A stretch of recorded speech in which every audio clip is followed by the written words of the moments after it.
honest review sa editor cartoon ninyo. So makikita natin kaagad dito na ang topic is aral program. Obvious na makaagad sa label, di ba?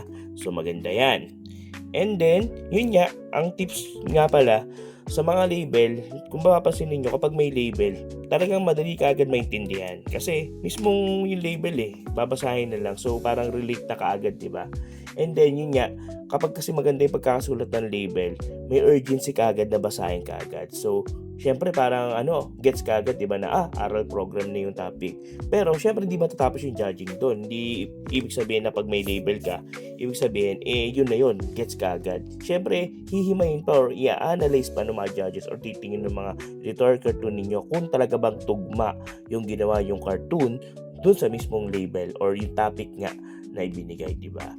So, dagdag factor lang yun, di ba? Kaya, as much possible, linawan ninyo yung label ninyo, isulat nyo na maayos, kung pwedeng bold, di ba? Tapos talagang dark, di ba? Para talagang mabasa. And yun nga, may urgency na basahin ka agad. Okay? So, ito sa concept niya, may kita natin dito si Juan de la Cruz parang tinulak pataas, 'di ba, ng RA 12028. And then, yun nga, masaya naman siya. Tapos meron ditong trophy na aral program, 'di ba? So, yun. So, una sa lahat, nagustuhan ko yung pagiging creativity niya, 'di ba? Para maisip niya pa yung spring, 'di ba? Yung spring na pataas, 'di ba? Na parang tinulak pataas. And then yun nga, may parang trophy. Tapos yun nga, parang sa ginawa niya to, siya lang nakita kong ganito. So, para sa akin, parang ang ganda ng originality niya, di ba? So, original to para sa akin. And then, balance naman siya. So, ano nga ba yung mga pwede pang ma-improve para mas lumakas pa tong editorial cartoon niya? So, una sa lahat, pwede niyang i-improve yung details, di ba? Kasi, nandun na yung concept niya, maganda na naisip niyang concept na parang spring. Maganda na. So, mas maganda, dalhin mo na talaga. Diba? Palakasin mo na yung mga detalye. Dalhin mo na yung judge or yung titingin ng editorial cartoon mo sa magandang istorya kung may execute mo na maayos yung mga detalye. Diba? Talagang ihagis mo. So, dito naman, nakipagkita mo naman talaga na parang tumilapon talaga. Diba? Pero mas maganda, yun nga, yung facial expression, mas masaya pa. Tapos, talagang nakatingin dun sa trophy na para magiging reward niya. Diba? And, mas maganda rin kung lakihan mo pa sana yung drawing mo. Kasi kung papansin natin, nasa gitna naman siya. Maganda yung balance. Pero medyo malaki yung mga hindi mo nagamit na space. Diba? So, mas maganda kung lakihan mo pa.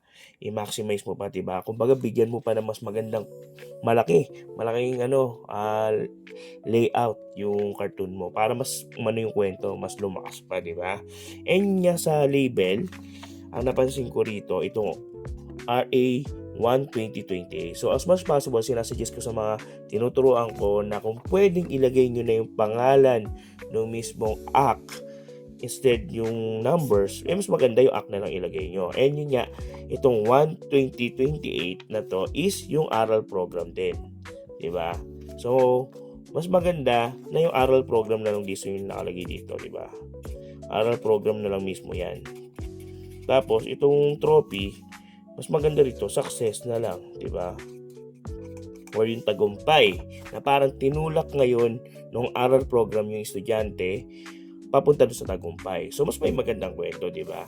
And yun nga, dahil nga RA 12028, tas aral program, redundant, di ba? So, mas maganda yung aral program na ito, tapos success na lang to. Okay? So, ano pa? Sa shading, di ba? Kung kaya ma-improve yung shading mo, mas maganda yung outlines, mas maganda para mas lumakas pa yung cartoon mo. Okay? So, yun lang naman yung mga napansin ko na pwedeng magpalakas, di ba? Pero yun nga, mas gawan mo lang magandang kwento. Yun, malinis lang, yan lang. So, ano pa ba? So, yun lang, score natin to.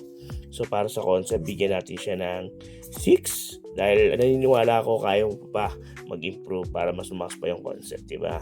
Sa technical, kaya pa mag-improve, bigyan natin ng 5. And sa ethics, wala naman tinamaan, so bigyan natin ng 10. Okay?